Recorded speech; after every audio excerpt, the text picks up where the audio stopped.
Thank you, sir. Well, it's good to be back, so if you'll join me at the invocation, and we'll follow that by the Pledge of Allegiance, please. Bow your heads. Heavenly Father, we thank you for this day and all the blessings you've given us. We thank you for providing us the opportunity to serve the citizens of Elkins. We ask that you guide us in our decision-making as we strive to help our community grow. We also ask that you watch over and guide our country's leaders. In Jesus' name I pray, amen. Amen.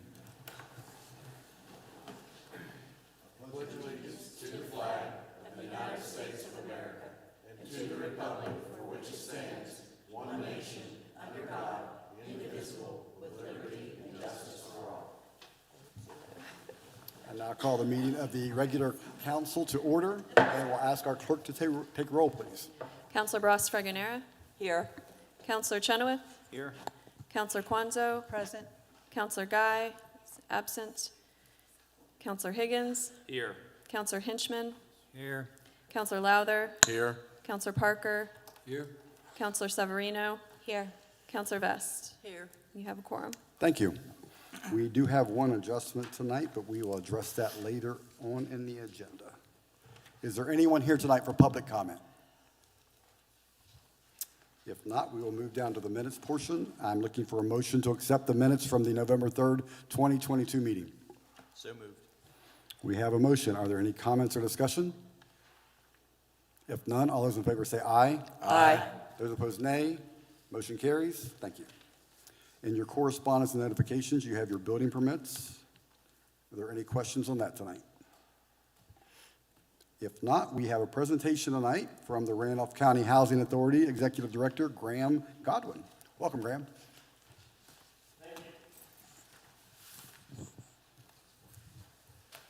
So I have a packet of information I'm going to hand out for you so you guys can look along as I'm rambling up here.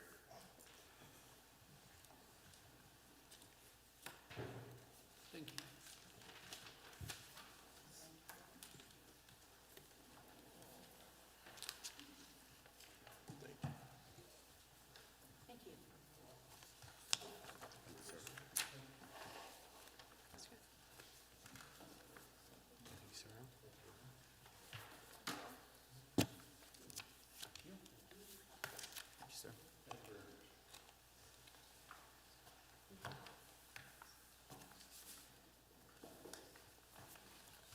So as was mentioned, I am the Executive Director of the Randolph County Housing Authority. I have been on the job there since January of this year, so relatively new in the grand scheme of things. And I live in Upshur County, so don't hold that against me. The Housing Authority was founded in 1979 through action of the County Commission. The original mission and goal of the organization was to meet home repair needs of low-income households. We've expanded our scope since then, and we're what's classified as a non-traditional housing authority, which means that we address more issues than just housing. We have kind of a wide scope. We have a number of departments. One is the Section 8 department, and that's what I think most of the public thinks of when they think of the housing authority, and that's where the vouchers and housing assistance comes from. We have a supportive services department, which is a relatively new department, but has grown very fast, and it does a lot of our workforce development training and a lot of our homelessness aid and prevention work. We also have a development department, which is working on large projects. Riverview is an example of what that is. We have a property management department, which manages properties we own and some other companies and organizations that have properties. And we also have a youth build program. So I'm going to go through and provide a little bit more information on what each one is to kind of give an idea of what they are. Some of this might be information you already know. So Section 8, to start there, because I think, again, that's what the public thinks of the most when they think of the Housing Authority, does our voucher programs to provide housing assistance. Our bread and butter in that is called an HCV, a Housing Choice Voucher, where an individual can come in, apply, be verified, go through the process, and they get a voucher from us that they can use to help pay portions of their rent at any landlord that's willing to accept that voucher. The reason that HUD moved into the HCV more is to kind of help get rid of the stigma of low-income households, if they're all in a project or if they're all in one building unit. This kind of lets them disperse throughout the community, and it helps take that stigma away from those individuals.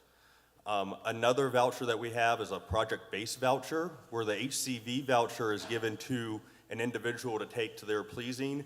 A project-based voucher is actually assigned to a unit of housing. And if somebody qualifies for that apartment or that house, that voucher then helps pay for a portion of their rent. So for example, the Riverview apartments that we're doing, there's going to be a couple project-based vouchers that are assigned to like apartment 203 or 204, and that assistance goes to that apartment, not necessarily a household.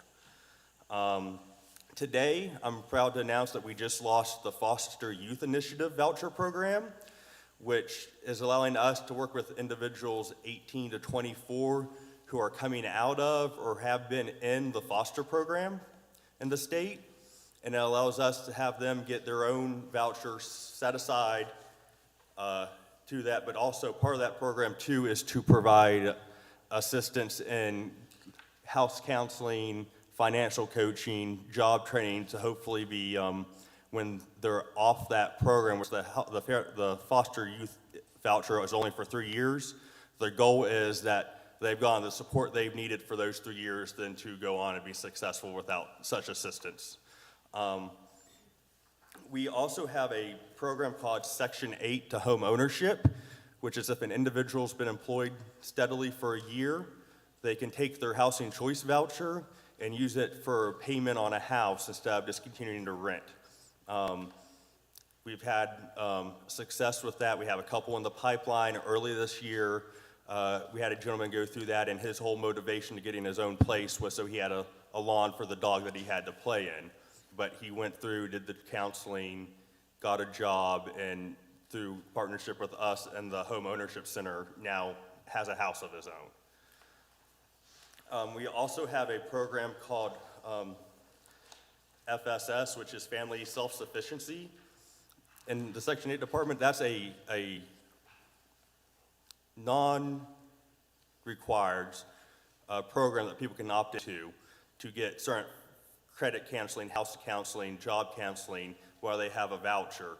And the goal is to help that so they can increase their income by improving their job or getting promotions or getting to a higher paying job. And as their income increases, a certain portion of that is set aside in an escrow account held by the housing fund, so that when they complete the FSS program, they then have this money from the escrow account to use either towards a house, towards a car, whatever they want, but it's helping teach the importance of saving and long-term planning instead of paycheck to paycheck. That's kind of the Section 8 department in a nutshell. Next, I want to talk about our supportive services, and in the handout I gave you, there's one that looks like this, which kind of goes over our 3 newest grants. The first one, which is the newest grant that we're really excited for, is our Work For grant, which was awarded to us from the Department of Labor, and it's a $1,440,000 grant, which is going to focus on heavy equipment training, and it'll be a statewide program. And one of the reasons we chose this is currently, based on stats, there's over 4,000 open heavy equipment jobs in the state, so there's a need for it. We talked to local employers who view this as a benefit for them, because if they can make it through our training program that we're doing, then it shows to them that the employer that they're a reliable, good employee and will show up on time and then has a basic knowledge. Because currently a lot of people looking for these type of employees spend a lot on training just for the potential employee to wash out or just stop showing off. So we've gotten a lot of support for this, and again, it'll be statewide. We partnered with Coalfields down in Huntington, and they will help do the training in the southern part of the state, and RCHA will do the training in the northern part of the state. And what it is we're getting 2 simulators pictured here to let people practice on. And the simulator controls, pedals and all are one-to-one to what an actual Caterpillar equipment is. And you can actually take the joysticks off of the simulator, put it on the real equipment and go. we're going to do it in construction, so there'll be like excavator, dozer, but we're also going to do it in forestry, and we're going to get a log loader and a fellow buncher platform. Fellow buncher is the machine that grabs the tree, cuts it off, and lays it on the ground. And they will be housed in a trailer that can move throughout the state to hold the trainings. That's something that we're very, very excited for. Another grant that we got recently is the ARC Inspire grant. It was $446,000 and change through ARC, the Appalachian Regional Commission. And this is focusing on creating a continuum of care for those seeking substance use disorder treatment or their post-substance use disorder treatment. And it's going to help them with housing and employment, but we're going to focus on training in both the wood product manufacturing and retail and hospitality industries. They're major employers, not just in this region, but pretty much anywhere in the state. Those are huge employers, and our partners on that are Wood Tech, Davis Medical Center, and Youth Health Services, and we're hoping to get that launched beginning of the year. Another grant that we received recently was through HRSA, which is the Health Resources and Services Administration, part of the Health and Human Services umbrella. And it is looking to provide short-term training and classes and credits in clinical medical assistant, billing and coding, electric medical records, community health workers, and behavioral health technicians.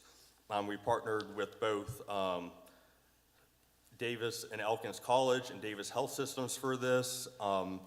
There's going to be trainings. Davis and Elkins College is actually making a class the kids can sign up for starting in the spring. And part of our goal there too is to also allow these individuals in this program to upscale their knowledge, their training, their jobs experience, but also we're hoping to create some kind of pipeline into D&E's nursing program to actually help fill these positions that are needed at our local health facilities. Next, I can go over some of the development projects that we're doing, which is this packet. I'll jump around, but again, the big one that I think is most visible to the community is the old Allegheny apartments that are soon to be the Riverview Place apartments. We're hoping to be able to start interviewing and leasing that up in December. We're in the final throes of it and just trying to get the finishing touches, and then our funder will have to come by and do a final inspection of it before we can move forward. But it's well along to the point where I feel confident that it's almost over, and that makes me happy to say. Another project that we're currently starting is on Bruce Street. The Housing Authority owns a couple of rental units there, and we got funding to do a new, it's going to be approximately 800 square foot rental unit there in that complex with the other buildings. Is actually going to be one of our youth build projects, so their youth build crew is going to be using that to get their job training and knowledge going forward. And we're starting land groundwork now, so we're hoping to move forward on that. Another project that we're working on finishing up is a housing preservation grant, which we got awarded, and it helps us pay for 50% of materials, and then actually Woodlands Development Group is the person who bid out to be the landlord that received this assistance. So they put up 50% for a part of a project. We get 50% reimbursed from the funder, and it's allowed us to address issues such as roofing repairs, electrical, handicap access, porches, stuff to make the units that we're addressing safer for the residents that live there. And then we currently have a federal home loan bank grant application in for a building that we hope to, and it's the 91st 11th Street page there, is hope to purchase that house, renovate it, and make it a 4-person transitional housing option for people who are, again, coming out of substance use disorder treatment or even incarceration, are trying to better themselves, go through the programs, and become productive members of society. And we're still waiting to hear back from than that if we get the grant. And there's other ones in there, feel free to look through. I don't think I need to read everything to you. And then the Youth Build Program, in case there's people here who aren't aware of it, is a work training program and education program for youth 16 to 24 who did not get a high school diploma. Part of the program is working with them in a classroom to help them obtain the high set, which is what West Virginia's GED is. And the other half of the time is work on getting them job skills training so they can take the GED that they get with the skills that they got to go into the workforce. Most of the training we do is construction-based. This, again, the nature of the environment around here, there's a lot of jobs for people to move into. They get what is called a PACT certificate, which counts for pre-apprenticeship certificate training, and it covers a number of things such as safety and first aid, construction math, tools and construction, green building, and vocabulary and terminology. And that's the base. If they want to go on and get specializations in plumbing or masonry or whatever, they have abilities to do that after they get their base certificate. And to end on, I just want to say that RCHA, the Home Ownership Center, and Woodlands Development Group have commissioned a housing study of the county, which is being finalized now. And then once that study's finalized, if the commission would like me to come back, council would like me to come back and go over those results. If there's interest there, I'd be glad to come back and share those and have that conversation at that time. So I'm done rambling. Are there questions?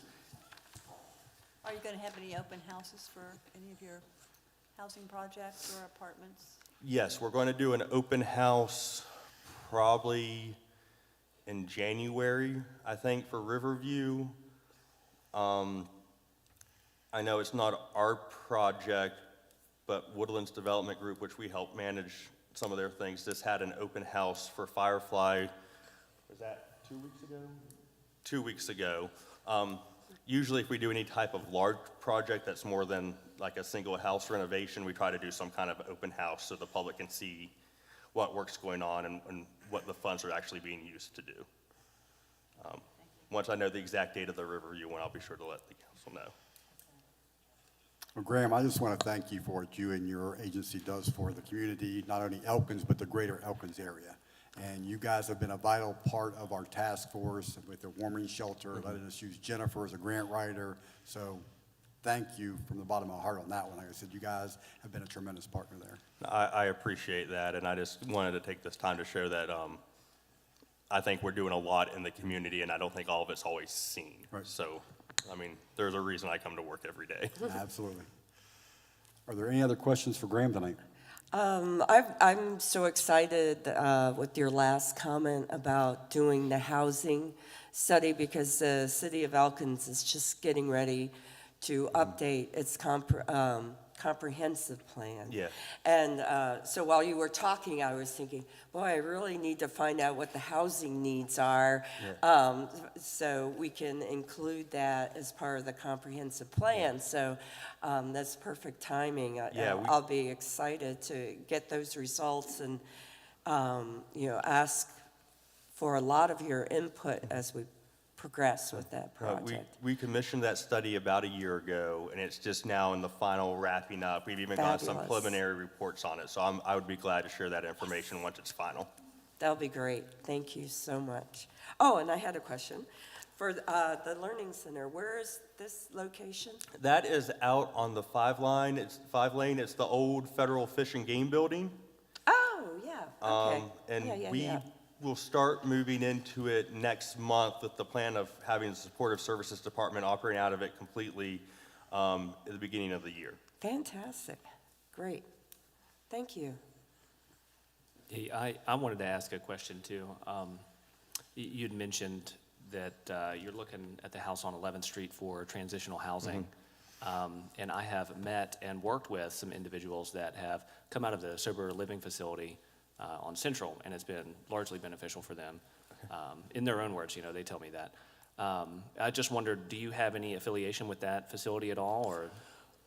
We don't have any official affiliation with it. I do believe our supportive services department knows of them and refers people to them. Again, we know what we're good at, we know what we're not good at, so until we're able to do it, we have partners to help fill in the gaps that we have. Sure, yeah. So I did want to ask, just to follow up there a little bit, that transitional housing, is it, there's some accountability aspect there, I think, with that sober living facility. Is it going to be kind of similar? Is that what you guys are looking to do, or? Yeah. Yeah, cool. I think that's awesome. And I just, from the services that we already offer in the supportive services department, we feel like this is something that, one, we have the expertise in-house to do. So we're doing this as kind of, will it work? And we've been going back and forth with the Federal Home Loan Bank, answering questions of theirs. Still don't know if we're going to get the money awarded, but we're hopeful. Yeah, for sure. I think it will work, yeah. Any other questions tonight? Thank you, Graham. Thank you very much. Okay, we're going to move on down to the committee reports, and I'm going to give you a friendly reminder to talk into your microphones tonight, starting with Councilor Chenoweth. I'll do my best. Personnel Committee met last Thursday, had a couple items on the agenda. We discussed the city's plan to absorb the large PEIA increase for employee health insurance. Treasurer's working on that with some options. We also recommended the reappointment of the city clerk at that meeting. Special Hiring Committee, we have interviews for the operations manager scheduled for tomorrow. I believe there's 5 of them at my last count. Pretty well scheduled throughout the day, so hopefully we'll have a nominee to recommend to council soon.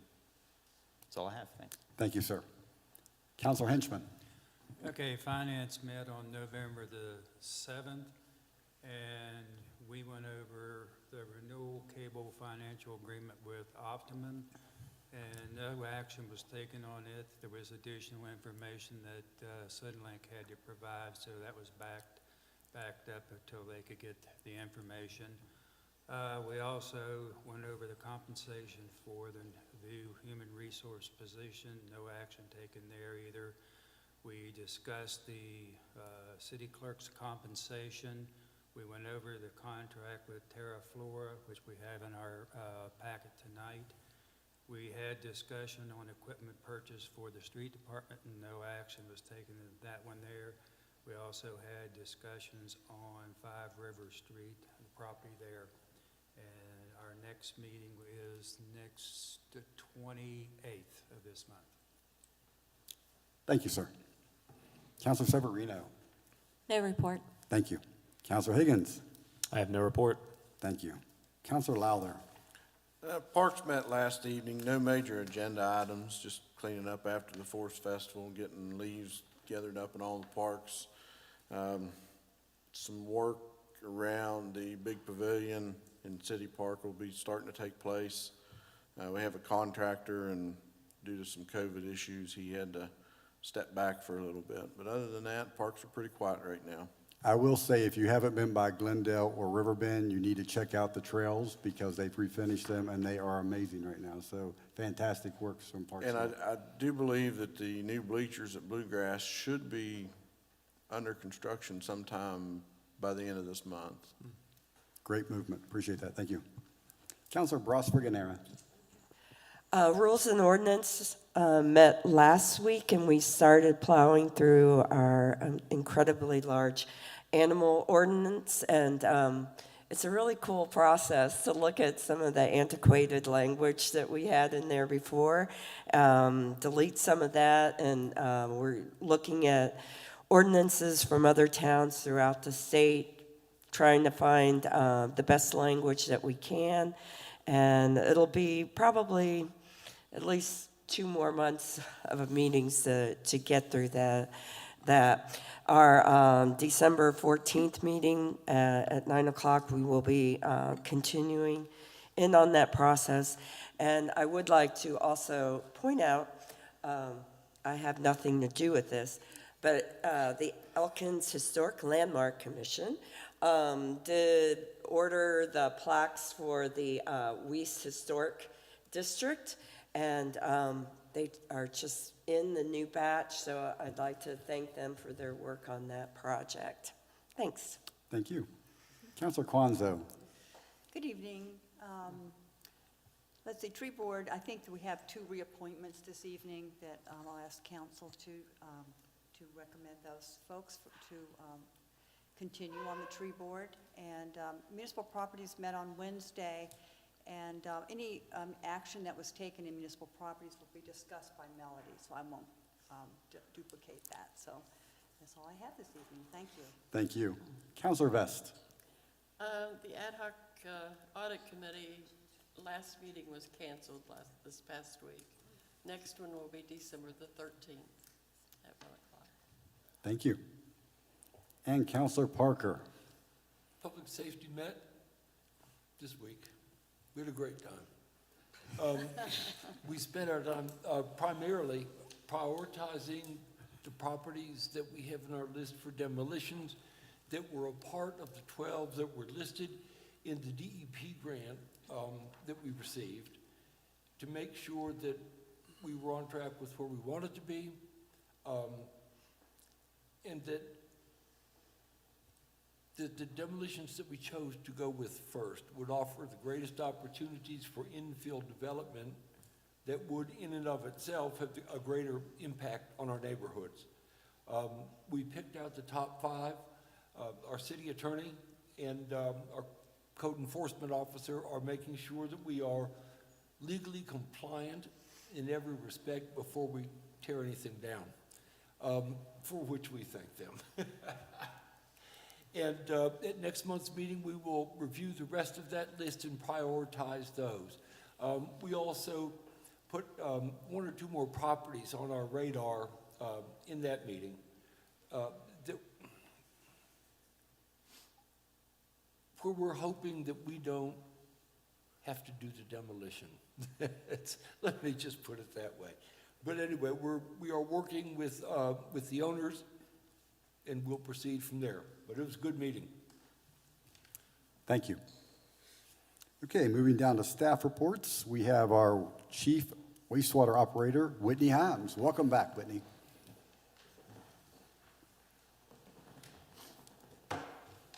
Well, good evening, everyone. I've been going for so long, I think I forgot who everyone was and looks like, so I'll remember eventually, I promise.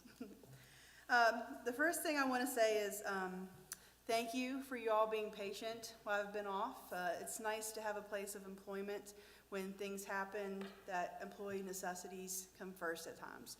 So I would just want to say thank you and very appreciative of everyone's patience with that. But the first thing I have is in July, the council approved resolution 1539 for a grant for generators for the wastewater plant. Everything was submitted on October 4th, and the deadline was October 6th. So I thought the ball was rolling and we might be getting some good news. I got an email stating the deadline was pushed back to February 23rd now. So everything is in with the city. The state is working on it currently. I'm getting some pictures and wrapping up some of the information that they need. So it will probably be in the middle of next year before we will hear anything on that grant. As you all are very aware, my mentor and past superintendent, Mike Wolf, passed away in October. And I want to say thank you to Sutton for writing a wonderful article about him. He was not only my mentor, but my friend, my basketball coach when I was a kid. So he meant a lot to me, and I want to say thank you for the city for recognizing him. His family was very appreciative also of that. So thank you, Sutton. The last thing I have is with the implementation of the new step and grade classification chart that the sanitary board approved, I have seen an influx of employees wanting certifications now. I have actually sent 6 in the last month to get their certifications. I've had a few pass. So I'd love to see that they have an incentive now to actually get an education and extend their knowledge. So I have them calling me every day, what's the next class, where can I go? I've even had a couple of them ask if they can get certified to inspect lines.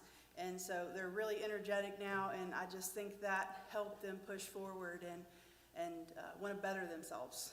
So I thank the city for that and the sanitary board for considering their employees. So, but that's all I have. If there's any questions.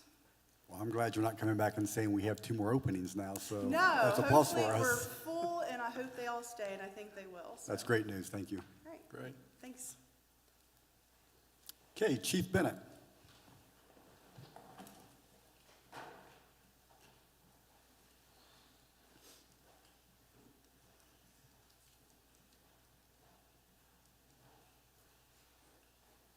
Good evening. The only item I have to report tonight is that we have received our body-worn camera systems. They were delivered Monday, I believe. We were actually delivered twice as many as what we ordered, so we're working with the company to get those back to them and get our training and storage and things set up. So we'll be fielding those hopefully very soon. That's all I have unless anybody has questions for me. Thank you. Thank you, Chief. Ms. Himes.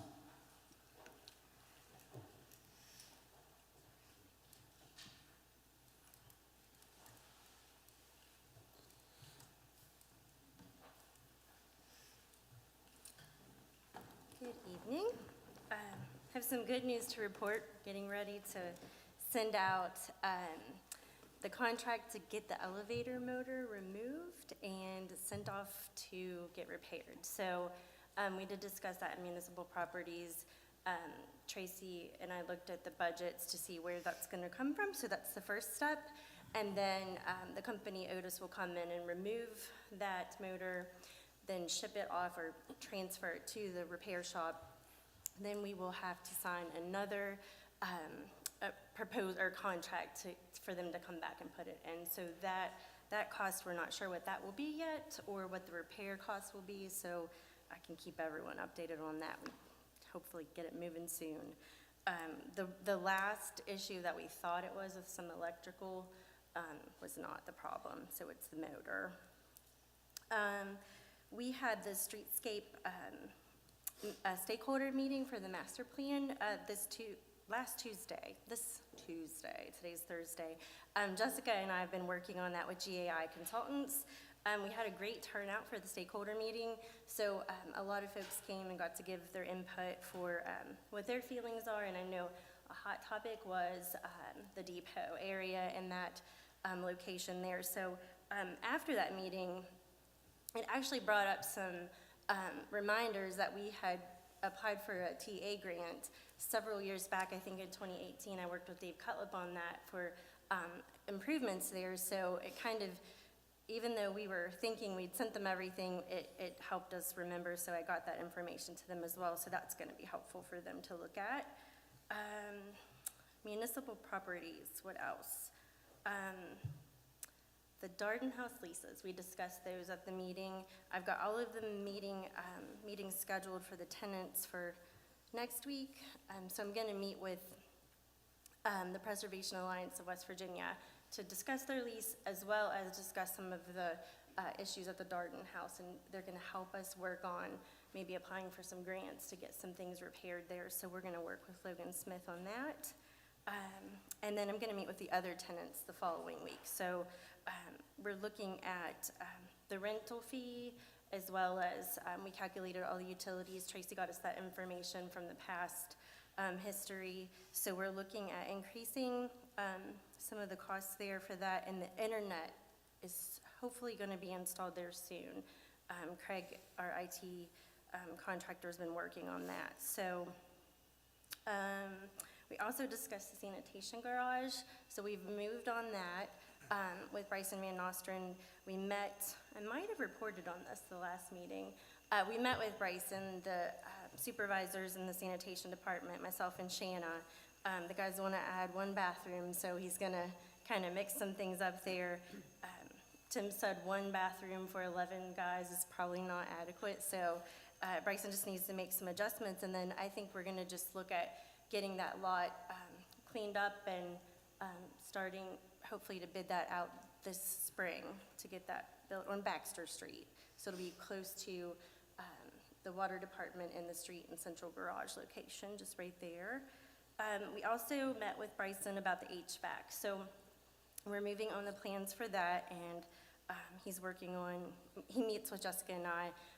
He has percentage meetings that he's meeting with us on that. So, and then as Councilor Parker said, we are working on the DEP grant for the dilapidated structures, so we're trying to get everything in order for that and keep up on that. So, is that everything for municipal properties? I think it is. Okay. And then the leaves will be finishing up this week. So early in the week, the departments are gonna be off on Thursday. Most of them will probably work on Friday, but if they have any others to pick up, I think I got a notification where 97% picked up, everyone that had blown theirs out. So if anyone has bagged leaves, they can still let us know and we'll go get those too. And the holiday schedule. So keep in mind that Monday is not gonna be, trash is not gonna run. The guys will work on Sunday, have Monday off, and then they'll pick up Thursday's trash on Wednesday. So if anyone can't remember, I think Sutton's really great about sending out notifications to everyone and posting that on social media. So I think that might be it. Anybody have any questions about our projects, or? I meant to remind you that when the leaf picking up is done, I'll need that amount I've for got the it. I've Tree got most City. of it, yep. I'll get it to you. Thank you. Actually, Sean keeps really good track of that throughout the process. Awesome. So he just turned in some, and as well as some information from the Comp House. They went over there and got the leaves as Great, well. great. Thank you, and thank you so much for doing that. Heather was really appreciative. welcome. It was really nice. I've had a lot of positive feedback on the leaf pickup They've this year. year. Done a great job. Yeah, they They really have. They've done an exceptional job on that. Thank them for that. I certainly will. I know they had some trouble with the truck, it seems like every year, and Danny got it right in, got everything fixed, and I would love, honestly, to look at getting a new truck. I think the guys would too, because they just have challenges with it every year, but they get it fixed and they're right back out on the road, so they have done an exceptional job, so I'll make sure I pass it on. Thank you. Anything else? Okay, thank you, guys. Thank you. You're welcome. Ms. Judy?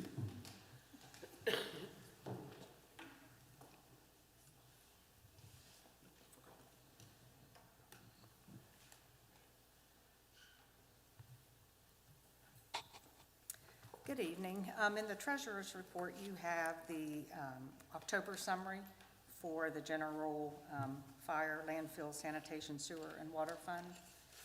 And you also have the bank account balances as of October 31st. Anybody have any questions regarding those reports? All right, and then you also have a letter addressed to myself dated November the 9th from Mountain Valley Bank. On November the 2nd, I met with Mr. Harvey, who is going to be retiring at the end of the year, and then the new bank president, Doug Weiss. And we were discussing our business relationship the city has with Mountain Valley Bank. And I had requested that they go to the board to see what they could do with our pooled cash account. Our pooled cash account is comprised of 8 different funds. It's comprised of the general fund, coal severance, parks, fire fund, water, sewer, sanitation, and landfill. And all of those funds are put into one account. So the interest that we get back from that monthly is basically allocated by the percentage that each balance holds. So they went to the board, came back, Mr. Harvey called me first and then also sent this letter. But with the offer that they have put in place, based on the balances we have now and the percentage rate, we will see about $144,000 additional off of the interest for that. So they have gone above and beyond what my hope was, but I really appreciate them and the work that we do with them. There's a cash management, I guess, I'm trying to think what I want to call it, a cash management, oh my gosh, isn't that awful, module that the accounts payable clerk and myself are looking at. It will help reduce the amount of checks that we write, be able to do things online, still have the approvals of 2 out of the 3 who are eligible to sign checks would have to give before anything is released to be paid. But I looked at that last spring, but honestly have not had the time to tackle that. It's a little in-depth, but that is on my accounts payable clerk and myself to do, hopefully within the next 6 months, and that will be offered to the city free. There will be no charge, as there is to others, based on our business.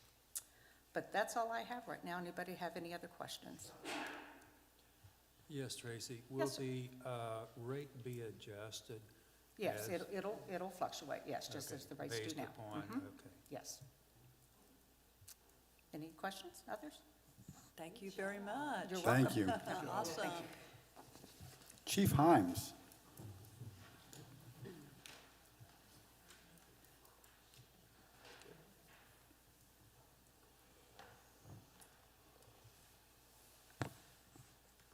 Okay, so year-to-date, calls for service is at 567. We're still about 18% higher than last year.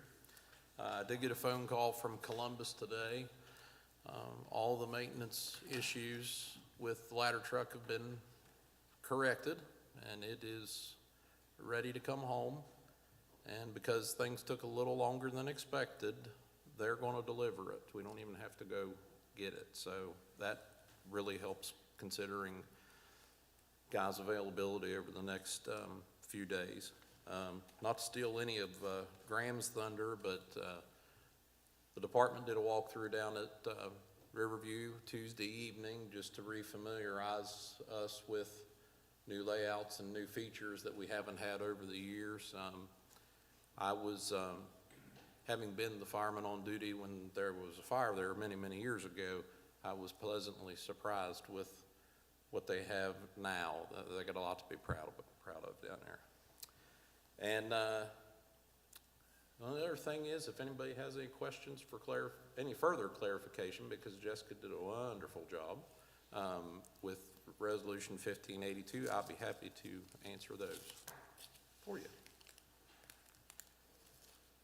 Okay, thank you. Thank you, Chief. Ms. Sutton. Just a few things. Been spending all the time working on the TIF project that you're going to hear a little bit more about later this evening. Myself, Dave Clark, Robbie Morris, who both you're all familiar with, but we also have Josh Jarrell with us tonight. He's the attorney that we've been working with. And then those of you that were able to be at the last meeting met Joe Nassif, who is with Piper Sandler. So they've provided a lot of insight, a lot of information. So I'm really proud to present what we've put together this evening and happy to answer any questions. And I know Dave and Mr. Jarrell will as well. We have a couple board and commission vacancies that are going to be announced soon. We've been sending out letters as we do this time of year for those those that have terms ending, asking if they want to be reappointed. Several have said yes, a few have said no, so we're going to be putting out some announcements. Sutton will do that on social media. We've talked about some other ways of potentially doing it, and I'll send an email out to council as well to let you know what those are. And then just continuing to work with East on the ARC grant, the $50,000 that we received in the trail planning, putting together the request for qualifications, where eventually we'll hire a trail design firm to come in and do that work. I'm happy to answer any questions if anybody has any. Thank you. Ms. Roberts. Thank you, Mayor. Just two things, and one is more on a personal note. Recently, I ran into a longtime friend of mine who's an attorney in Charleston who has worked, as long as I've known him, in economic development, has worked at the state level as counsel for past governors, really has his finger on kind of what's going on everywhere, particularly with the kind of work he does. And he basically said to me when he first saw me was, "What is going on in Elkins?" And I thought, well, what do you mean? I mean, I wasn't really sure how to take it. He said, every time I turn around, I see some other project that's going on, some new development, and he named 2 or 3 of the things. And it was a very positive encounter I had with him, and I walked away after it thinking, you know, if you listen to all the people that have talked before I did this evening. And know that you've got this TIF resolution to look at, and the presentation you saw last week, or the last council meeting, he's exactly right. There is a lot going on, and sometimes when you're part of it and it's happening around you, you kind of miss that. So I wanted to share that with you. He knows this town. He comes through here regularly with his family. He has for many, many years, and it was just a really positive conversation with him to say, you all really are doing lots of things, and don't think it goes unnoticed. Lots of people that are in development and see what communities are doing know about it, and he's the kind of guy that talks to a lot of people. And for that compliment from him, I just wanted to pass that along to everybody. And as part of that, you have this incredible team that's been put together with regard to this whole TIF district and the presentation that you had at your last meeting, and you have a resolution to consider, and that is part of the things that he was talking about that he sees going on in this community. So sometimes you need to pat yourself on the back a little bit with all the organizations and the city itself, what you are doing moving forward. So just wanted to share that really great conversation I had with him, and so you all know that it does not go unnoticed. Thank you. Thank you. Okay, moving down to the approval of the vendor invoice payments. I move that we pay the AP. Okay, we have a motion. Any comments or discussion? If none, all those in favor say aye. Aye. Those opposed, nay. Motion carries. Under new business, Resolution 1579, accepting conditions of contract between Del Monte Market, doing business as Tammy Floral, and the City of Elkins, and authorizing execution of the contract. I'll entertain a motion to accept, please. So moved. We have a motion. Any comments or discussion? I was just gonna ask, how much do we budget for, I guess, flowers in general? Or, it was under the light item of beautification. I don't know if flowers were specifically addressed. I'm sorry, what'd you say? Said I know it was under beautification. I don't know if flowers were specifically addressed, but I was just curious as to what the budgeted amount was. I believe it hasn't changed from last year. Is that what you're asking? I'm just asking what it is. Beautification, The beautification budget. I think it was 50. 50,000. That was my recollection. But that's the overall, but that includes more than just Right. the flower contract. That includes the City Hall parking lot as well. Which is the next item, right? On the agenda B? Yes, I think so, yes. Right. Okay, thank you. But I think that what we budgeted for this year, because we didn't put any streetscape money in, was just for the flower and the City Hall parking lot contract. Okay. And just as a reminder, it was put out for bid. You only had one bid submitted, so this is the one you're looking at. Any other questions or comments? If none, all those in favor say aye. Aye. Those opposed, nay. Motion carries. Resolution 1580, approving agreement with Terra Flora Landscaping for ground maintenance of the City Hall parking lot. I'll entertain a motion to accept, please. So moved. We have a motion. Any comments or discussion? I believe it was just slightly less than what it was last year, if I remember. Excellent. Any other comments? If none, all those in favor say aye. Aye. Those opposed, nay. Motion carries. Resolution 1581, approving the promotion of and establishing a new compensation level for members of the Elkins Fire Department. So moved. We have a motion. Any comments or discussion? If none, all those in favor say aye. Aye. Those opposed, nay. Motion carries. Resolution 1582, approving modified rank structure and compensation levels within the Elkins Fire Department. I'll entertain a motion to accept, please. So moved. We have a motion. Any comments or discussion? If none, all those in favor say aye. Aye. Those opposed, nay. Motion carries. Resolution 1583, approving reappointments to the Elkins Tree Board. I'll entertain a motion to accept, please. So moved. We have a motion. Any comments or discussion? If none, all in... Before you vote, I think Councilor Brass Reganera should probably recuse herself. Ah, okay. I will recuse myself. Oh, she can do half. Oh, that's fine. Okay, all those in favor say aye. Aye. Those opposed, nay. Motion carries. Resolution 1584, approving reappointments to the Elkins Planning Commission. I will entertain a motion to accept, please. So moved. We have a motion. Any comments or discussion? If none, all those in favor say aye. Aye. Those opposed, nay. Motion carries.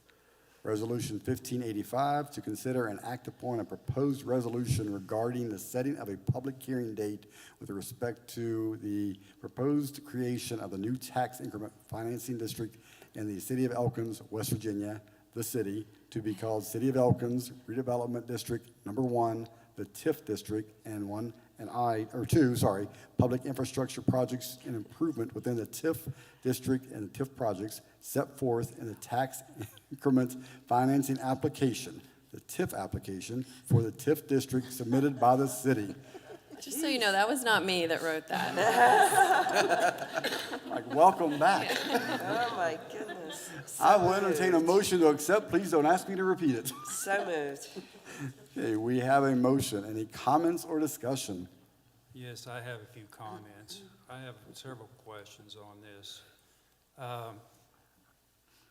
We're going to freeze our property taxes.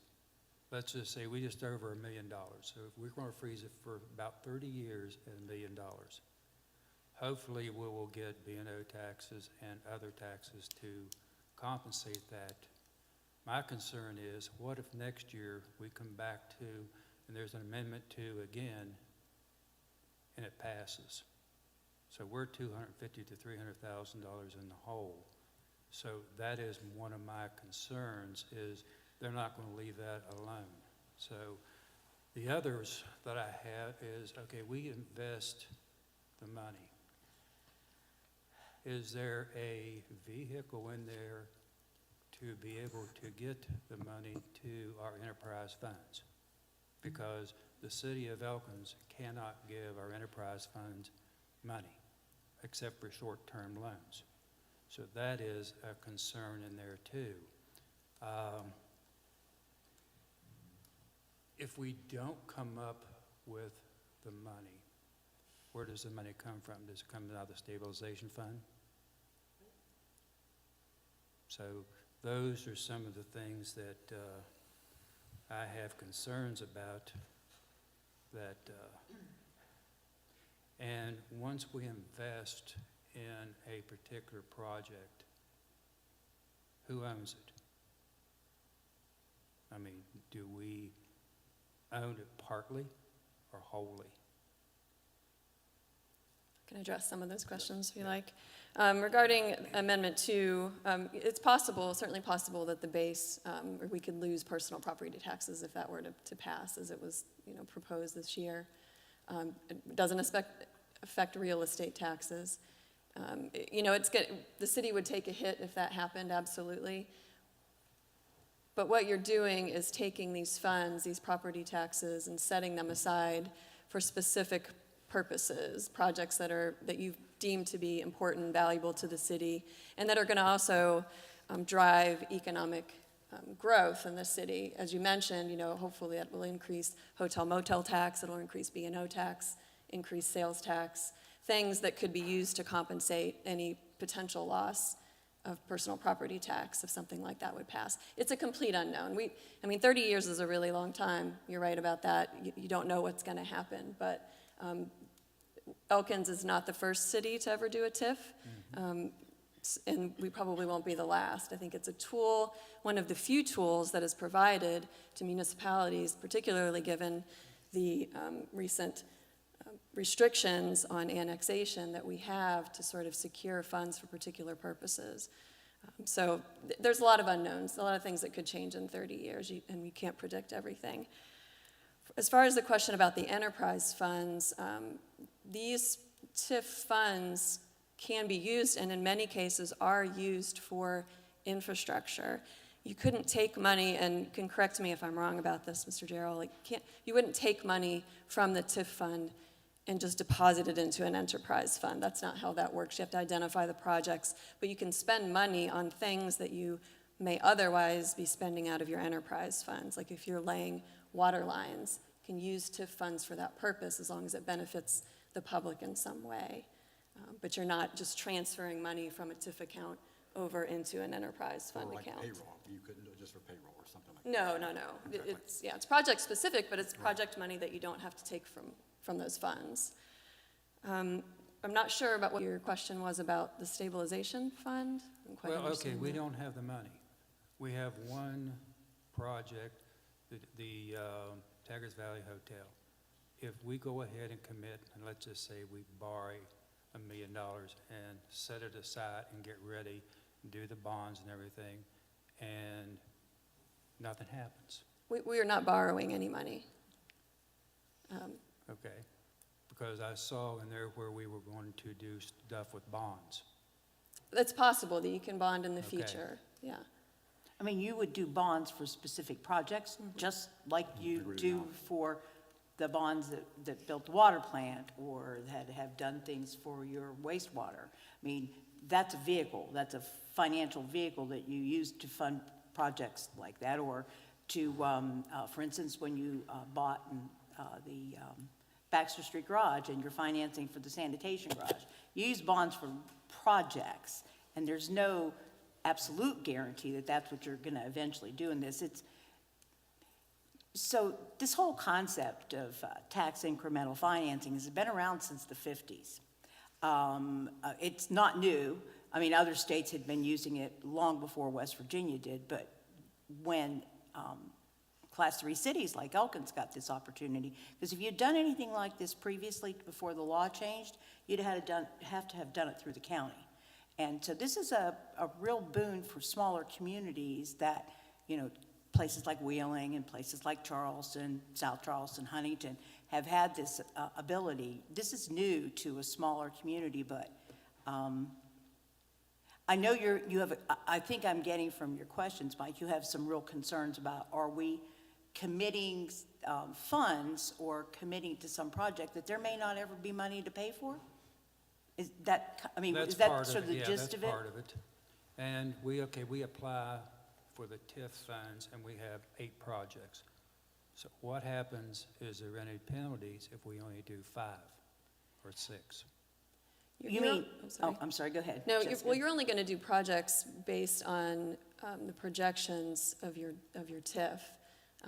The financial projections that Mr. Nassif presented in the PowerPoint at the last meeting, you're not going to be able to overspend that money, and you won't be penalized if that money doesn't come in and you can't finish those projects. Well, that's what I was wanting to know, if, okay, we want to do 8 projects, but we only get around to doing X amount, say 5 of them, so we're not penalized. No, I don't think there's any, I'm looking at Mr. Jarrell, he's done bond counsel, when it comes to bonds anyway, if you want to. Okay. Yeah, if you don't mind.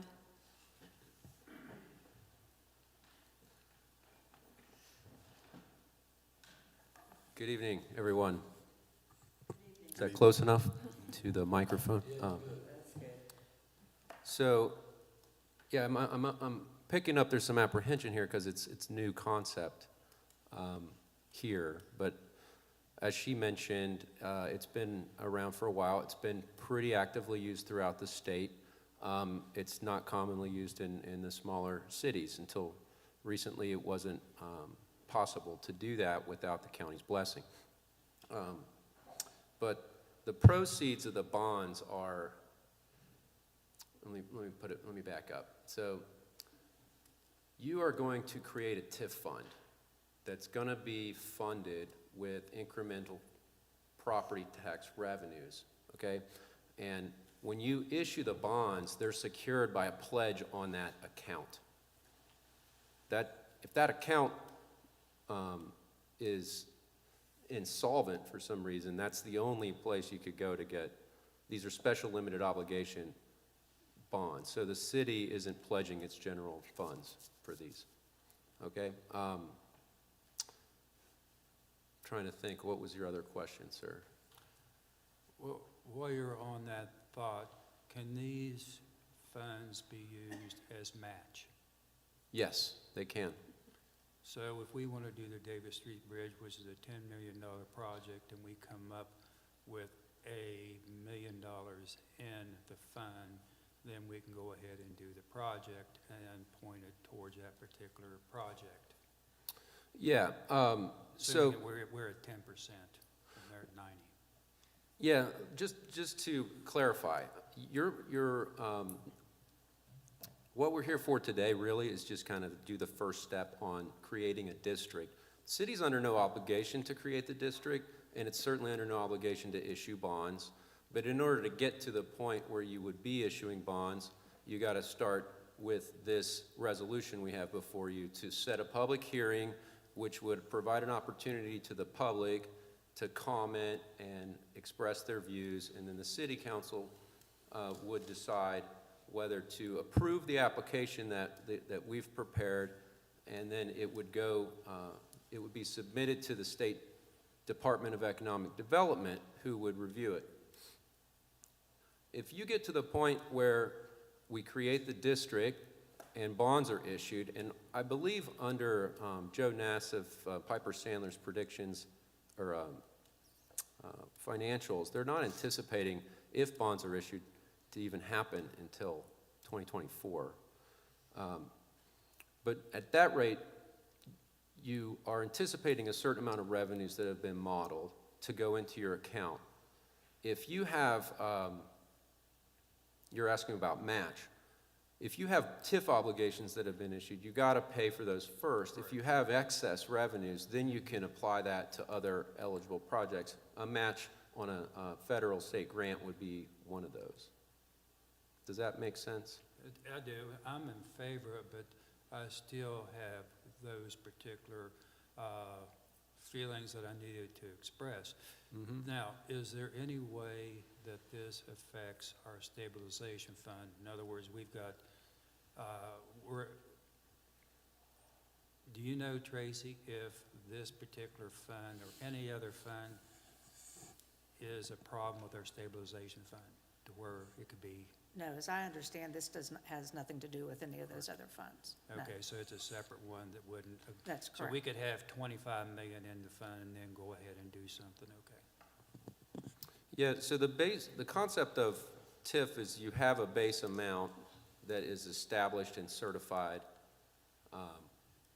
when the district is created. So whatever the city receives at that level, you continue to take. It's what's in addition to that amount that would be diverted into a special fund that would be used to either pay for your debt service obligations on TIF bonds, or you can do it on a pay-as-you-go basis, so you don't have to issue bonds. And that's an option that the city could consider and think about. And as you said, for clarification, this resolution is just to set the public hearing date, correct? That's correct, Mr. Mayor. Yeah, we would, today, it kind of sets up a timeline. It's about a 6-month timeline for us to go navigate through the state code, the procedural code in the West Virginia TIF Act. So this is the first step. We set the hearing date today, if you agreed to do it.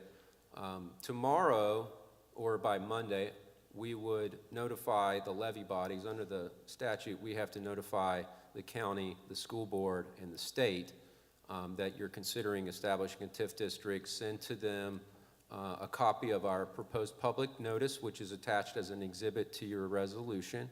And then we're going to also include the application that's been drafted. They have 30 days to comment and respond, so they could send letters to the city with comments. We would, compile all that, and then, as we have it set now, January 5th, 2023 would be the date on which the city would hold a public hearing, and that's just where you open it up. It's been noticed by a Class 2 legal ad in the paper, and depending on the results of that meeting, you could stop it at that point, or you would adopt a separate resolution that would approve the submission of your application to the state. The state has, the State Department of Economic Development has 60 days to review the application, and they usually take at least 60 days to review the application. At that point, they will send a letter to the city either approving, rejecting, or requesting additional information. If they want additional information, then that adds additional time.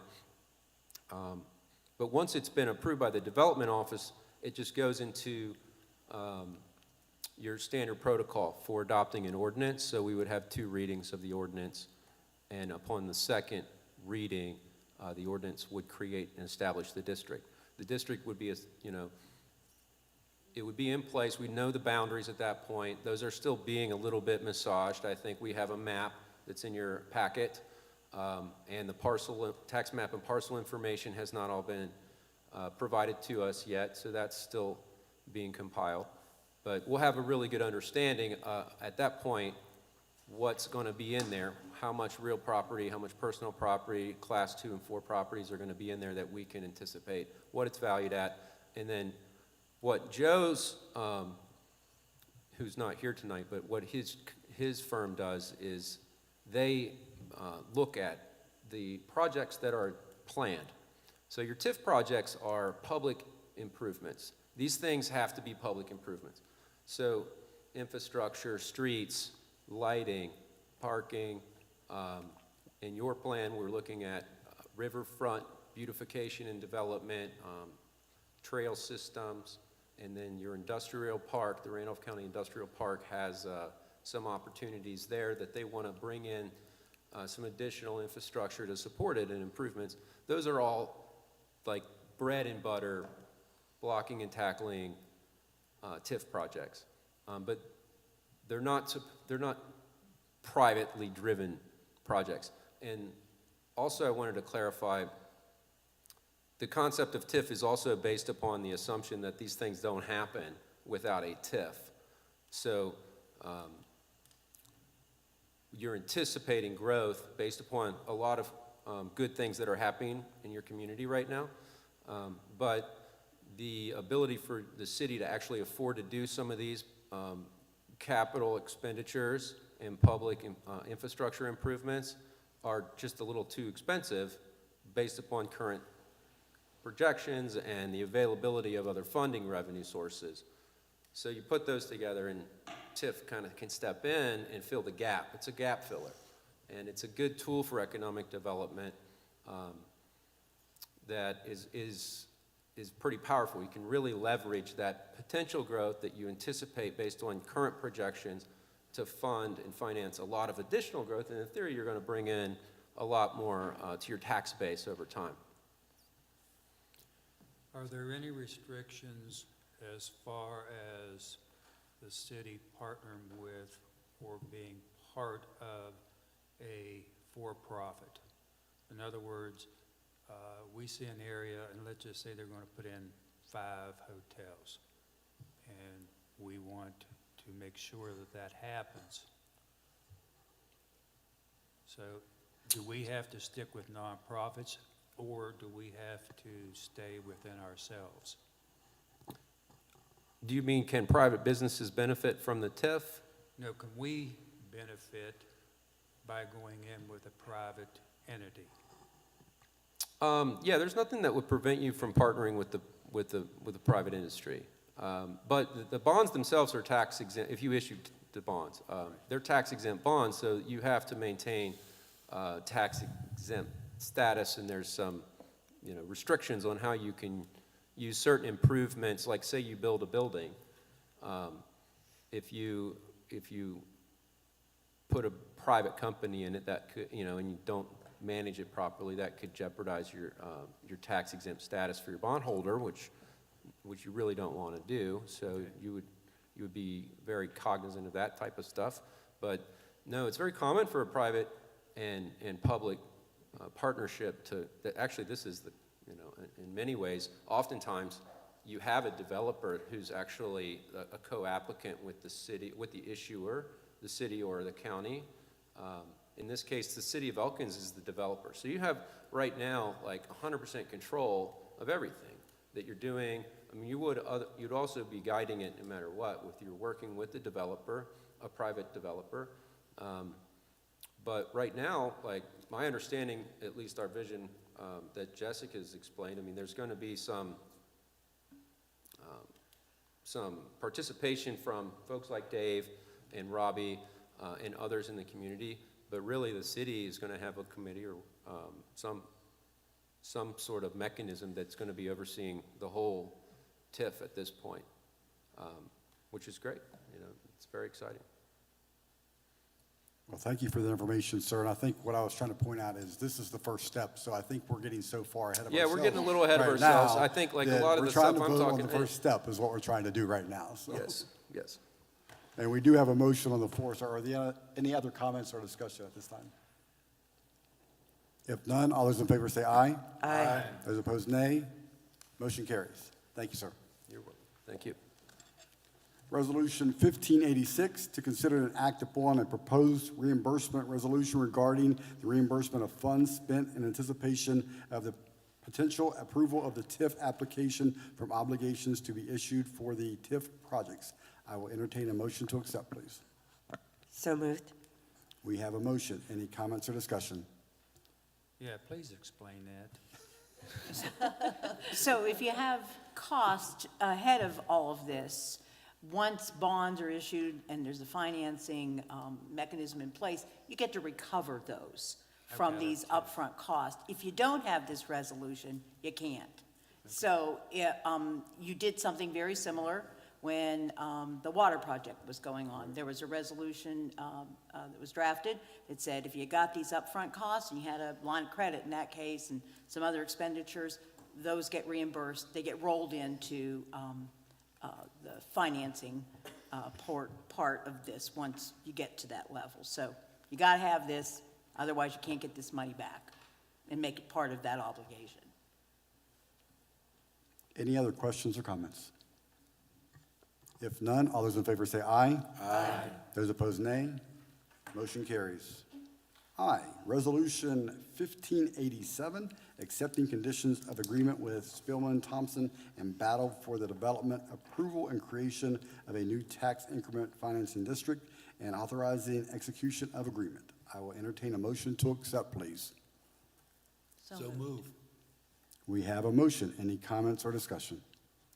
Does this fit underneath where we get the reimbursement for their services?